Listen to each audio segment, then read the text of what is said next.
संत जना का पेखन सब ब्रह्म, संत जना कै हृदय सब धर्म। संत जना का पेखन सब ब्रह्म, संत जना कै हृदय सब धर्म। संत जना सुने शुभ बचन, सर्वव्यापी राम संग रचन। जिन जाता तिसकी एह रहत, सत बचन साधु सब कहत। जो जो होए सोई सुख मानै, करन करावन हार प्रभ जानै। अंतर बसे बाहर पियोही, नानक दर्शन देख सब मोही। अंतर बसे बाहर पियोही, नानक दर्शन देख सब मोही। दशमेश पातशाह श्री गुरु गोबिंद सिंह जी महाराज बापू जी दे पाक बचनां नूं आओ जी एक बार फिर करिए याद, ਅਤੇ श्री सुखमनी साहब ਦੀ ਚੱਲ ਰਹੀ ਪਾਵਨ ਵਿਚਾਰ ਨਾਲ ਆਪਣਾ ਚਿੱਤ ਇੱਕ ਵਾਰ ਫਿਰ ਤੋਂ ਜੋੜੀਏ। ਗੱਜ ਵੱਜ ਕੇ ਗੁਰੂ ਫਤਿਹ ਦਾ ਜਵਾਬ ਗੁਰੂ ਫਤਿਹ ਵਿੱਚ ਦਿਓ ਜੀ। ਵਾਹਿਗੁਰੂ ਜੀ ਕਾ ਖਾਲਸਾ, ਵਾਹਿਗੁਰੂ ਜੀ ਕੀ ਫਤਿਹ। ਨਿਰੰਕਾਰੀ ਜੋਤ ਸ਼੍ਰੀ ਗੁਰੂ ਅਰਜਨ ਸਾਹਿਬ ਜੀ, ਜਿਨ੍ਹਾਂ ਨੇ ਸੁਖਮਨੀ ਸਾਹਿਬ ਵਰਗੀ ਮਹਾਨ ਬਾਣੀ ਸਾਡੀ ਝੋਲੀ ਵਿੱਚ ਪਾਈ। श्री गुरु अर्जन साहब जी महाराज ने कृपा की है, दातार ने रहमत की है, बापू ने जो 23 नंबर अष्टपदी दी आप जी ने चौथी पौड़ी का पाठ सरवण किया है, जिस दे विच सतगुरु जी ने रब दे नाम दे विच भेजे हुए गुरमुखां दा जिक्र किया है, उन्हां बंदियां दा जिक्र किया है ਜਿਹੜੇ सच ਨੂੰ जीवन ਦੇ ਵਿੱਚ ਧਾਰਨ ਕਰ ਚੁੱਕੇ ਨੇ। ਉਹਨਾਂ ਦਾ ਜ਼ਿਕਰ ਕੀਤਾ ਹੈ ਜਿਨ੍ਹਾਂ ਦੀ ਲਾਈਫ ਸੁਧਰ ਚੁੱਕੀ ਹੈ, ਲਾਈਫ ਬਹੁਤ ਪਿਆਰੀ ਹੋ ਚੁੱਕੀ ਹੈ। ਸ਼੍ਰੀ ਗੁਰੂ ਅਰਜਨ ਸਾਹਿਬ ਜੀ ਮਹਾਰਾਜ ਨੇ ਜ਼ਿਕਰ ਕੀਤਾ ਹੈ ਸੰਤ ਜਨਾ। ਜਨਾ ਦਾ ਮਤਲਬ ਹੈ ਬਹੁਵਚਨ। ਉਹ ਰੱਬ ਦੇ ਪਿਆਰੇ, ਉਹ ਪਰਮੇਸ਼ਰ ਦੇ ਭਗਤ, ਉਹ ਗੁਰਮੁਖ ਪਿਆਰੇ ਜਿਹੜੇ ਰੱਬ ਦੇ ਹੋ ਗਏ, परमात्मा ਦੇ ਹੋ ਗਏ। बापू ने बाणी च आखना जे तू मेरा होए रहे सब जग तेरा होए। शर्त है रब दा बन के दिखा, रब तेरा बनेगा। साडे मन विच पहला ही ये शक रहिंदा पता नहीं रब ने साडा साथ देना कि नहीं, कते ऐसा ना होवे भी परमात्मा साडा साथ ही ना दे। आपां ये सोचते हाँ दुनिया साथ देगी, संसार साथ देगा, पर दुनिया पैर पैर दे उत्ते धोखा दिंदी है। गुरमुखो संसार पैर पैर उत्ते धोखा दिंदा है। साथ तां निरंकार दिंदा है, परमात्मा दिंदा है, बापू दिंदा है, गुरु नानक दिंदा है। गुरु नानक साहब नूं ਉਹ बचन देखो ਜਿਹੜੇ भाई लहणा ने कहे, सतगुरु ये ਜਿਹੜੇ जा रहे ने इन्हां दे सहारे होणगे, मेरा कोई सहारा नहीं है, कित्थे जावां। दशमेश पिता श्री गुरु गोबिंद सिंह महाराज ने जदों विसाखी वाले दिन दीवान सजाया तो उस दिन सतगुरु ने बड़ियां प्यारियां गल्लां कीआं सी। वो कविता मैं तुहाडे नाल शेयर करांगा आने वाले समय विच। मैं कविता दे कुछ बंद लिखे सी उत्थे। पंज दरियावां दी ये धरती कहिंदे जिन्नू पंजाब ने, पंज प्यारे साजे इत्थे सतगुर सच्चे आपने। पंजां विच फिर वासा कीता दे के तेज प्रताप ने, बाणी दित्ती दित्ता बाणा ला खालस दी छाप ने, सानू प्योर बनाया। पंज ककार पंजां नूं दे के सतगुरु जी फरमाउण लगे, रहतां अते कुरहतां बारे सारा कुछ समझाउण लगे। सदियां तो जो सुत्ती धरती खंडे नाल जगाउण लगे। मेरे सतगुरु ने सानू की समझाया। एक कविता बहुत लंबी है, आने वाले समय में मैं तुहाडे नाल शेयर करांगा। सतगुरु ने की समझाया, सिखा मैं तेनू प्यार करदा। खालसा तू है सतगुर मेरा, जे तू खालस हो जावे, वहमां भरमां ते पखंडां नूं छड्ड पासे हो जावे, गुरबाणी ते रखी नेचा ओहदे विच ही खो जावे, अपने इस अंधकार जीवन च बाणी दी कर लो जावे। देखो सतगुर ने की कहा कि मैं तुहानू परमात्मा नाल डायरैक्ट जोड़ना चाहुंदा। गल चली संत जनां दी। खालसा कौन है?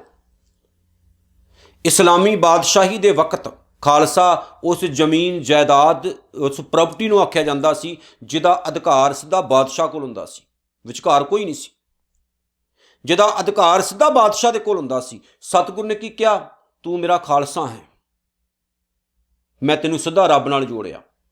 कबीर साहब ने की कहा, कहो कबीर जन भए खालसे।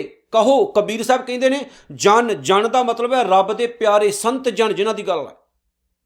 हुण खालसे हो गए, रब दे अधीन हो गए, सीधे रब नाल कनैक्ट हो गए, रब नाल जुड़ गए डायरैक्टली। साडे घर दी पावर सीधी डायरैक्ट आ रही है, सानू कुंडियां लाउण दी लोड़ नहीं है, कांटे लाउण दी लोड़ नहीं है, सानू निक्कियां निक्कियां तारां तो पावर लैण दी लोड़ नहीं, सानू तां डायरैक्ट सीधी उत्तों मिली जिथे बन रही है, जिथे बनदी है बिजली उत्थों ही डायरैक्ट आपां लईए। कुंडियां कौन लाउंदा फिरे? असीं तां उत्थों ही ताकत लै रहे हां जित्थों ताकत पैदा हुंदी है। असीं ओहदियां ताकतां तो ताकतां लैण वालियां दे कदम ही नहीं डिगदे। सानू तां सतगुर ने सीधा कनैक्ट जोड़िया। मैं एवें लख दाते पीर की पूजा करा, नगाहे वाले की पूजा करा, सप्पां की पूजा करा, बेरियां की पिपलां की पूजा करा, बोड़ा नूं मन्ना, मेरा दिमाग घुम्मिया कते। मैं मड़ियां ते जा जा के मत्थे टेकां, मुर्दियां नूं मन्ना, मैं जठेरियां नूं मन्ना, कित्थे कित्थे जावां? मैं किसी शेख फतेह नूं मनदा फिरां, किते रोडे शाह नूं मनदा फिरां, क्योंकि मैनू सब कुछ मेरे सतगुर ने दिता। तां ही सतगुर ने कहा सी कि विप्रवादी हो के सिखा कदे ईमान डुलावी ना, हिंदुस्तानी सोचदा संगल गल तू अपने पावी ना, कि जेकर तू आ काम कीते तां याद रखी जब लग खालसा रहे न्यारा, तब लग तेज दियूं मैं सारा, जाबे गह विप्रन की रीत मैं ना करूं इनकी प्रतीत। मेरा तेरे नाल संबंध ही कोई नहीं रहना जेकर तू मेरे बचनां ते पहरा ना दिता। होवे गुरु नानक दा सिख दे चक्करां च पिया फिरे, उन्होंने डर मौलियां का होवे, धागियां का, तवीतां का होवे, कदे संत जन। आओ गुरु ने जो क्या विचारिए, एक एक शब्द ध्यान नाल सुनियो। संत जना का पेखण सब ब्रह्म।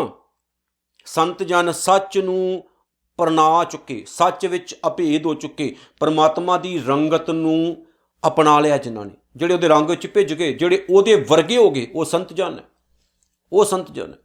इत्थे किसी एक खास बंदे का नाम नहीं जिन्हें चिट्टा चोला पाया जां बहुत सारे चेले ना रखे तो उन्हें अपने नाम के मूहरे श्रीमान संत ब्रह्म ज्ञानी 108 लिखवाया। ये उन्हां दा जिक्र नहीं है, इत्थे इत्थे जिक्र है रब दे प्यारियां दा बहुवचन है, जिहड़े रब विच अभेद हो गए, परमात्मा दे विच जिन्हां ने एक मिकता हासिल कर लई।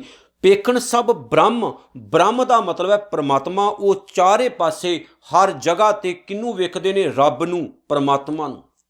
वो दुनिया की हर एक जगह ते रब नूं वेखदे ने, परमात्मा नूं वेखदे ने। उन्हां नूं परमात्मा तो बिना, वाहिगुरू तो इलावा कुछ दिसदा ही नहीं।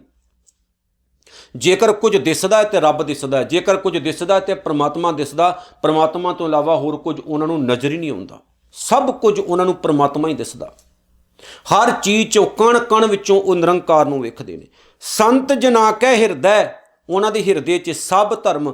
जेकर कोई फुरना उठदा, जेकर कोई विचार उठदा तो वो धर्म का उठदा, सच का उठदा। वो चंगी सोच सोचते है, चंगे काम करते हैं, चंगे बोल बोलते हैं, क्योंकि वो रब नाल कनैक्ट हो चुके हुंदे।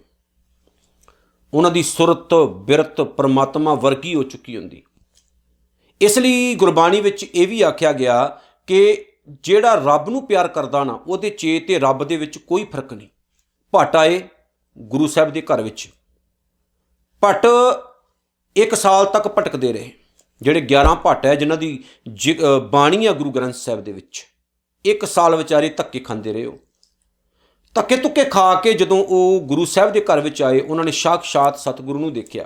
जदों दर्शन कीते उन्होंने, दर्शन करदे सार जुबान विचों उन्हां दे बचन यही निकले, बरस एक हों फिर्यों किने नहों परचो लायो, कहत्या कहती सुनी रहत को खुशी ना आयो। बहुत लोग देखे, बहुत गल्लां वाली सन, पर रहत कोई नहीं सी, जीवन कोई नहीं सी।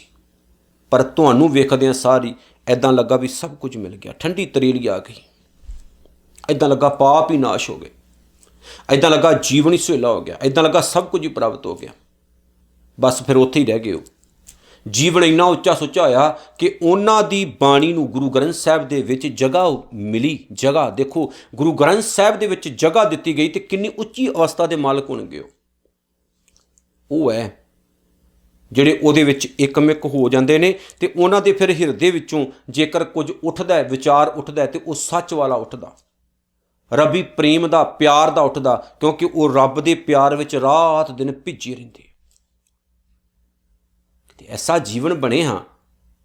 ਕਿੱਦਾਂ ਨਾ ਐਵੇਂ ਆਪ ਛੋਟੇ ਛੋਟੇ ਦੁੱਖਾਂ ਤੋਂ ਭੱਜਦੇ ਰਹਿੰਦੇ ਆ ਆਪਾਂ, ਕਿਵੇਂ ਨਹੀਂ ਗੱਲ ਬਣੂਗੀ। ਕਿਤੇ ਐਸਾ ਜੀਵਨ ਬਣੇ, ਕਿੱਦਾਂ ਨਹੀਂ ਗੱਲ ਬਣੇਗੀ, ਕਿੱਦਾਂ ਆਪਣੇ ਆਪ ਹੀ ਰੰਗਤ ਲੱਗੇਗੀ ਲਾਈਫ ਦੇ ਵਿੱਚ। ਸਤਿਗੁਰੂ ਕੀ ਕਹਿੰਦੇ ਨੇ, ਸੰਤ ਜਨਾ ਸੁਨੇ ਸ਼ੁਭ ਬਚਨ। ਉਹ ਬਚਨ ਕੀ ਸੁਣਦੇ ਨੇ? ਸ਼ੁਭ, ਰੱਬ ਦੇ ਪਿਆਰ ਵਿੱਚ ਭਿੱਜੇ ਹੋਏ ਜਿਹੜੇ ਲੋਕ ਹੁੰਦੇ ਨੇ, ਉਹ ਕੰਨਾਂ ਦੇ ਨਾਲ ਗਲਤ ਚੀਜ਼ਾਂ ਨਹੀਂ ਸੁਣਦੇ। ਨਾ ਦੇਖੋ ਅੱਖਾਂ ਨਾਲ ਗਲਤ ਦੇਖਦੇ ਐ, ਨਾ ਆਪਣੇ ਕੰਨਾਂ ਨਾਲ ਗਲਤ ਸੁਣਦੇ। ਪਸੰਦ ਨਹੀਂ ਕਰਦੇ ਵੀ ਆਪਾਂ ਕੰਨਾਂ ਦੇ ਨਾਲ ਗਲਤ ਸੁਣੀਏ। ਉਹ ਕੰਨਾਂ ਤੋਂ ਸੁਣਦੇ ਐ ਵਾਹਿਗੁਰੂ ਦੀਆਂ ਬਾਤਾਂ, ਨਿਰੰਕਾਰ ਦੀਆਂ ਬਾਤਾਂ, ਰੱਬ ਦੀਆਂ ਗੱਲਾਂ। ਫਿਰ ਜੋ ਕੰਨਾਂ ਦੇ ਨਾਲ ਸੁਣਿਆ ਜਾਂਦਾ ਉਹ ਦਿਮਾਗ ਵਿੱਚ ਜਾਂਦਾ, ਉਹ ਦਿਮਾਗ ਦੀਆਂ ਨਾੜਾਂ 'ਚ ਜਾਂਦਾ, ਉਹ ਮੈਮਰੀ 'ਚ ਫਿੱਟ ਹੁੰਦਾ। ਇਸ ਲਈ ਕੋਸ਼ਿਸ਼ ਕਰੋ, ਚੰਗਾ ਸੁਣਿਆ ਕਰੋ। ਚੰਗਾ ਗੰਦ ਸੁਣੋਗੇ, ਮਾੜਾ ਸੁਣੋਗੇ, ਉਹਦੇ ਨਾਲ ਜੀਵਨ ਦਾ ਬੇੜਾ ਗਰਕ ਹੋਣਾ। ਚੰਗਾ ਸੁਣੋਗੇ ਤੇ ਆਪਣਾ ਫਾਇਦਾ, ਮਾੜਾ ਸੁਣੋਗੇ ਤੇ ਤੁਹਾਡਾ ਨੁਕਸਾਨ। ਜੇ ਚੰਗਾ ਸੁਣੋਗੇ ਦਿਮਾਗ ਖਰਾਬ ਨਹੀਂ ਹੋਣਾ, ਮਾੜਾ ਸੁਣੋਗੇ ਦਿਮਾਗ ਖਰਾਬ ਹੀ ਹੋਣਾ। ਇਸ ਲਈ ਸਿੱਖ ਨੂੰ ਕਿਹਾ ਗਿਆ, ਬਾਣੀ ਸੁਣ, ਬਾਣੀ ਪੜ੍ਹ, ਕਿਰਤ ਕਰ, ਲੇਕਿਨ ਧਿਆਨ ਨਿਰੰਕਾਰ ਦੇ ਚਰਨ ਲਗਾ ਕੇ ਰੱਖ। ਅਸੀਂ ਪਿਆਰੇ ਬੰਨਾ ਉਹਦੇ, ਅਸੀਂ ਵੀ ਸੱਚ ਨੂੰ ਜੀਵਨ ਦੇ ਵਿੱਚ ਅਪਣਾਉਣਾ ਹੈ। ਉਹਦੇ ਲਈ ਸਾਨੂੰ ਦਿਮਾਗ ਟਿਕਾਣੇ 'ਤੇ ਰੱਖਣਾ ਪੈਣਾ, ਅਤੇ ਦਿਮਾਗ ਟਿਕਾਣੇ 'ਤੇ ਤਦ ਰਹੇਗਾ ਜੇ ਬਾਣੀ ਸੁਣਾਂਗੇ। ਸਰਬ ਵਿਆਪੀ ਰਾਮ ਸੰਗ ਰਚਨ, ਤੇ ਸਭ ਥਾਈਂ ਵਿਆਪਕ ਅਕਾਲ ਪੁਰਖ ਵਾਹਿਗੁਰੂ ਜਿਹੜਾ ਉਹਦੇ ਨਾਲ ਉਹ ਜੁੜੇ ਰਹਿੰਦੇ, ਕਦੇ ਵੀ ਉਹਦੇ ਤੋਂ ਵੱਖਰੇ ਨਹੀਂ ਹੁੰਦੇ। ਉਹ ਕਦੇ ਉਹ ਤੋਂ ਟੁੱਟਦੇ ਨਹੀਂ ਹੈ, ਕਦੇ ਵੀ ਉਹ ਤੋਂ ਡਿਸਕਨੈਕਟ ਨਹੀਂ ਹੁੰਦੇ, ਉਹ ਕਨੈਕਟ ਰਹਿੰਦੇ। ਬਸ ਡਿਸਕਨੈਕਟ ਹੋਣਾ ਹੀ ਦੁੱਖ ਹੈ, डिस्कनैक्ट होना ही कलेश है, डिस्कनैक्ट होना ही पुआड़ा है जो लाइफ च पिया है। आनंद की है? कनैक्ट रहना। सुख की है? कनैक्ट रहना। सुख सब तो वड्डा सुख ही है जो सानू लगे आप जुड़े हुए हैं, बस सब कुछ। जो सानू लगे ना टुट गए हैं, कुछ गलत हो। देखो जो साडा जीवन डिप्रैशन विच होवे, जो चिंता च होईए, जो दुख विच होईए, समझ लो आप टुटे उदों। जे जुड़े हैं तो भाई साधु वर्गा जीवन होंदा, पुत्त घर विच पिया, लाश घर विच पई, लेकिन फिर भी काबल नूं चल गए घोड़े खरीदण वास्ते। कहिंदे कोई गल नहीं, दुख है भी पुत्त चला गया, की किता जाए। जो सेवा लगी वो तो निभाउणी है ना। गुरु हरगोबिंद साहब ने घुट के सीने नाल ला लिया। मैं नहीं कहता दुख नहीं लगदा, दुख रोना भी आ जाता कोई अपना चला जाए, पर जिहड़े उहदे नाल जुड़े रहिंदे ने वो कहिंदे ने की करिए, ये मिट्टी के रिश्ते ने, एक ना एक दिन तो मुकने हैं, जां ये पहला जाणगे जां असीं पहला जावांगे। पर क्योंकि आपां जुड़े हैं ना शरीरां दे नाल, सानूं इदां लगदा भी जिवें साडा सब कुछ खत्म हो गया। पर कदे भी किसी दे जाण नाल सब कुछ खत्म नहीं हुंदा। जे मूँह दे विचों एक दंद निकलदा, जुबान थोड़े दिन तड़फदी है बेचारी, बार बार उत्थे जांदी, पर आखिरकार उहनूं फिर आदत पै जांदी है, फिर इग्नोर कर दिंदी है। नवां नवां दंद कढाया होवे ते जुबान बड़ा तंग करदी बंदे नूं, पर फिर इग्नोर कर देंदी, खाली जगह कुदरत भर देंदी अपने आप ही। सतगुरु कहते हैं, जिन जाता तिसकी ये रहत। जिस जिस रब दे प्यारे ने परमात्मा नूं जान लिया, ऐसा ओदा जीवन बनता है, ऐसी ओदी लाइफ बन जाती है कि वह उच्चे सुच्चे जीवन का मालक, सोहने करैक्टर का मालक हो जाता। सत बचन साधु सब कहत, ते वो जो बोलता वो सच बोलता। ਉਹਦੀ ਜ਼ੁਬਾਨ ਤੋਂ ਸੱਚੇ ਬਚਨ ਨਿਕਲਦੇ ਨੇ, ਸੱਚੇ ਬੋਲ ਨਿਕਲਦੇ ਨੇ। ਆਪਣੀ ਜ਼ੁਬਾਨ ਤੋਂ ਕਦੇ ਝੂਠ ਨਹੀਂ ਬੋਲਦਾ ਉਹ, ਭਾਵ ਗਲਤ ਬੋਲ ਨਹੀਂ ਬੋਲਦਾ। ਐਸੇ ਬੋਲ ਬੋਲਦਾ ਜਿਨ੍ਹਾਂ ਦੇ ਨਾਲ ਦੁਨੀਆ ਦਾ ਫਾਇਦਾ ਹੋਵੇ, ਜਿਨ੍ਹਾਂ ਦੇ ਨਾਲ ਸੰਸਾਰ ਦਾ ਭਲਾ ਹੋਵੇ, ਤੇ ਜਿਨ੍ਹਾਂ ਦੇ ਬੋਲ ਹੀ ਗਲਤ ਹੋਣ, ਮਾੜੇ ਹੋਣ, ਜਿਹੜੇ ਐਸੇ ਬੋਲ ਬੋਲਣ ਕਿਸੇ ਨੂੰ ਸਾੜ ਕੇ ਰੱਖ ਦੇਣ। ਦੱਸੋ ਕੀ ਕੀਤਾ ਜਾਏ? ਕੋਸ਼ਿਸ਼ ਕਰੋ ਕਿ ਐਸਾ ਬੋਲੋ, ਐਸਾ ਸੁਣੋ, ਆਪਣਾ ਵੀ ਫਾਇਦਾ, ਦੂਸਰੇ ਦਾ ਵੀ ਫਾਇਦਾ। ਜੋ ਜੋ ਹੋਏ ਸੋਈ ਸੁੱਖ ਮੰਨੈ, ਜੋ ਕੁਝ ਵੀ ਪ੍ਰਮਾਤਮਾ ਵੱਲੋਂ ਹੁੰਦਾ ਉਸੇ ਨੂੰ ਹੀ ਉਹ ਸੁੱਖ ਮੰਨਦੇ। ਉਹ ਕਹਿੰਦੇ ਆਹੀ ਸੁੱਖ ਹੈ ਜੋ ਰੱਬ ਨੇ ਕੀਤਾ, ਸੁੱਖ ਤੋਂ ਬਾਹਰ ਥੋੜ੍ਹੀ ਹੋਣਾ। ਉਹ ਉਹਦੇ ਸੰਤ ਜਨ ਜੋ ਕੁਝ ਹੁੰਦਾ ਉਹ ਕਹਿੰਦੇ ਸੱਤ ਹੈ, ਆਨੰਦ ਹੈ, ਸਭ ਠੀਕ ਹੈ ਜੀ, ਸਭ ਠੀਕ ਹੈ। ਵਾਹਿਗੁਰੂ ਤੂੰ ਗਲਤ ਕਰ ਹੀ ਨਹੀਂ ਸਕਦਾ। ਇੱਕ ਫਕੀਰ ਸੀ, ਉਹਦਾ ਇੱਕ ਚੇਲਾ ਸੀ। ਫਕੀਰ ਰੱਬ ਨਾਲ ਜੁੜਿਆ, ਚੇਲੇ ਵਿੱਚ ਅਜੇ ਘਾਟ ਹੈ। ਚੇਲੇ ਨੇ ਹਮੇਸ਼ਾ ਰੋਂਦੇ ਰਹਿਣਾ।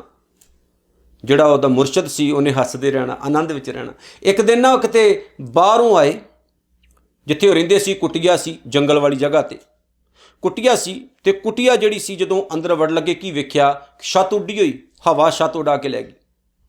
ਚੇਲਾ ਸੀ, ਕਲਪਣ ਲੱਗ ਪਿਆ। ਉਹ ਕਹਿੰਦਾ ਇਹ ਕੀ ਸਿਆਪਾ, ਰਾਤ ਦਿਨ ਭਜਨ ਕਰਨ ਵਾਲੇ, ਬੰਦਗੀ ਕਰਨ ਵਾਲੇ ਆਪਾਂ ਬੰਦੇ, ਤੇ ਸਾਡੀ ਛੱਤ ਵੀ ਉਡਾਤੀ। ਉਹ ਗਾਲਾਂ ਕੱਢ ਰਿਹਾ, ਰੱਬ ਨੂੰ ਗਲਤ ਬੋਲ ਰਿਹਾ। ਮੁਰਸ਼ਦ ਜਿਹੜਾ ਸੀ ਚੌਂਕੜੀ ਮਾਰ ਕੇ ਬੈਠਾ, ਆਨੰਦ ਵਿੱਚ। ਰਾਤ ਪੈ ਗਈ, ਚੇਲੇ ਨੂੰ ਨੀਂਦ ਨਾ ਆਵੇ। ਕਹਿੰਦੇ ਇਹ ਕੀ ਪੰਗਾ ਪੈ ਗਿਆ? ਪਾਪੀ ਜਿਹੜੇ ਨਜ਼ਾਰੇ ਲੈਂਦੇ ਪਏ ਤੇ ਸਾਡੇ ਵਰਗੇ ਧਰਮੀ ਬੰਦੇ ਜਿਹੜੇ ਆ ਦੁਖੀ। ਆਪਾਂ ਕਹਿੰਦੇ ਧਰਮੀ ਨੂੰ ਦੁੱਖ ਕਿਉਂ ਲੱਗਦੇ ਆ? ਦੁੱਖ ਸਾਰਿਆਂ ਨੂੰ ਆਉਂਦੇ ਆ, ਪਰ ਆਪਾਂ ਮਹਿਸੂਸ ਜ਼ਿਆਦਾ ਕਰਦੇ ਵੀ ਲੈ ਮੈਂ ਤਾਂ ਬਾਣੀ ਪੜ੍ਹਦਾ, ਮੈਂ ਸੁਖਮਨੀ ਸਾਹਿਬ ਕਰਦਾ, ਮੈਂ ਜਪਜੀ ਸਾਹਿਬ ਕਰਦਾ, ਮੈਨੂੰ ਦੁੱਖ ਕਿਉਂ ਆਏ ਬਈ? ਆਉਣੇ ਆ, ਜੋ ਮਰਜ਼ੀ ਕਰ ਲਓ। ਦੁੱਖਾਂ ਨੂੰ ਝੱਲਣ ਦੀ ਤਾਕਤ ਲਿਆਓ ਆਪਣੇ ਅੰਦਰ। ਜਦੋਂ ਰਾਤ ਨੂੰ ਉਹਨੇ ਤਾਰੇ ਦੇਖੇ ਨਾ, ਮੁਰਸ਼ਦ ਨੇ ਚੰਦਰਮਾ ਦੇਖਿਆ, ਤਾਰੇ ਵੇਖੇ, ਉਹਨੇ ਸ਼ੁਕਰਾਨਾ ਕੀਤਾ। ਕਹਿੰਦੇ ਵਾਹਿਗੁਰੂ ਤੂੰ ਚੰਗਾ ਕੀਤਾ, ਵਧੀਆ ਕੀਤਾ। ਮੇਰੇ ਘਰ ਦੀ ਅੱਧੀ ਛੱਤ ਉੱਡੀ ਹੈ, ਅੱਧੀ ਤਾਂ ਬਚਾਈ, ਧੰਨਵਾਦ। ਤੇ ਜੇ ਅੱਧੀ ਨਾ ਉਡਾਈ ਹੁੰਦੀ ਛੱਤ, ਤੇ ਆਹ ਨਜ਼ਾਰਾ ਨਹੀਂ ਸੀ ਵੇਖਣ ਦੇਣਾ। ਆ ਜਿਹੜਾ ਅੱਜ ਨਜ਼ਾਰਾ ਆ ਰਿਹਾ ਨਾ, ਤਾਰੇ ਵੇਖ ਰਿਹਾ ਮੈਂ, ਚੰਦਰਮਾ ਵੇਖ ਰਿਹਾ, ਖੁੱਲ੍ਹਾ ਅਸਮਾਨ ਵੇਖ ਰਿਹਾ, ਇਹ ਤੇਰੀ ਉਸ ਰਹਿਮਤ ਕਰਕੇ ਵੇਖ ਰਿਹਾ ਜਿਹੜੀ ਰਹਿਮਤ ਨੇ ਮੇਰੇ ਘਰ ਦੀ ਛੱਤ ਉਡਾਈ। ਕਿਤੇ ਜ਼ਿੰਦਗੀ 'ਚ ਸ਼ੁਕਰਾਨਾ ਹੋਵੇ, ਗੱਲ ਹੀ ਵੱਖਰੀ ਹੈ। ਹਰ ਚੀਜ਼ 'ਚੋਂ ਉਹਨੂੰ ਵੇਖਣਾ, ਹਰ ਕੰਮ ਦੇ ਵਿੱਚ ਉਹਨੂੰ ਵੇਖਣਾ, ਬੜੇ ਆਨੰਦ ਵਾਲੀ ਗੱਲ ਹੈ। ਪਰ ਜ਼ਿਆਦਾਤਰ ਆਪਾਂ ਦੁਖੀ ਹੁੰਦੇ। ਸਤਿਗੁਰੂ ਅੱਗੇ ਕੀ ਕਹਿੰਦੇ ਨੇ? ਕਰਨ ਕਰਾਵਨ ਹਾਰ ਪ੍ਰਭ ਜਾਣੈ, ਸਭ ਕੰਮ ਕਰਨ ਵਾਲਾ ਤੇ ਸਾਡੇ ਕੋਲੋਂ ਕਰਾਉਣ ਵਾਲਾ ਪ੍ਰਮਾਤਮਾ ਹੈ। ਔਰ ਇਸ ਗੱਲ ਦੀ ਸਮਝ ਵਾਹਿਗੁਰੂ ਦਾ ਪਿਆਰਾ ਰੱਖਦਾ ਹੈ। ਅੰਤਰ ਬਸੇ ਬਾਹਰ ਵੀ ਹੋਈ, ਅੰਦਰ ਵੀ ਉਹ ਹੈ, ਬਾਹਰ ਵੀ ਉਹ ਹੈ। ਨਾਨਕ ਦਰਸ਼ਨ ਦੇਖ ਸਭ ਮੋਹੀ, ਉਹਦਾ ਦਰਸ਼ਨ ਕਰਕੇ ਹੀ ਸਾਰੀ ਸ੍ਰਿਸ਼ਟੀ ਮੋਹਿਤ ਹੋਈ ਪਈ ਹੈ। ਭਾਵ ਦੁਨੀਆ ਜਿਹੜੀ ਹੈ ਮੋਹਿਤ ਹੋ ਜਾਂਦੀ ਹੈ ਜਦੋਂ ਉਹਦੇ ਦੀਦਾਰ ਹੁੰਦੇ, ਦਰਸ਼ਨ ਹੁੰਦੇ। ਭਾਵ ਜਦੋਂ ਜਿਨ੍ਹਾਂ ਨੂੰ ਉਹ ਮਿਲ ਜਾਂਦਾ, ਉਹਨਾਂ ਦਾ ਜੀਵਨ ਹੀ ਉੱਚਾ ਹੋ ਜਾਂਦਾ, ਆਨੰਦਮਈ ਹੋ ਜਾਂਦਾ, ਪਿਆਰਾ ਹੋ ਜਾਂਦਾ, ਜੀਵਨ ਦੇ ਵਿੱਚ ਰੰਗਤ ਲੱਗ ਜਾਂਦੀ।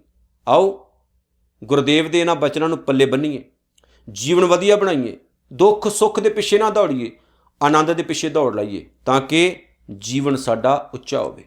ਇਤਨੀਆਂ ਬੇਨਤੀਆਂ ਸਵੀਕਾਰ ਕਰਿਓ, ਭੁੱਲ ਚੁੱਕ ਦੀ ਖਿਮਾ। ਨਾਨਕ ਨਾਮ ਚੜ੍ਹਦੀ ਕਲਾ, ਤੇਰੇ ਭਾਣੇ ਸਰਬੱਤ ਦਾ ਭਲਾ। ਵਾਹਿਗੁਰੂ ਜੀ ਕਾ ਖਾਲਸਾ, ਵਾਹਿਗੁਰੂ ਜੀ ਕੀ ਫਤਿਹ।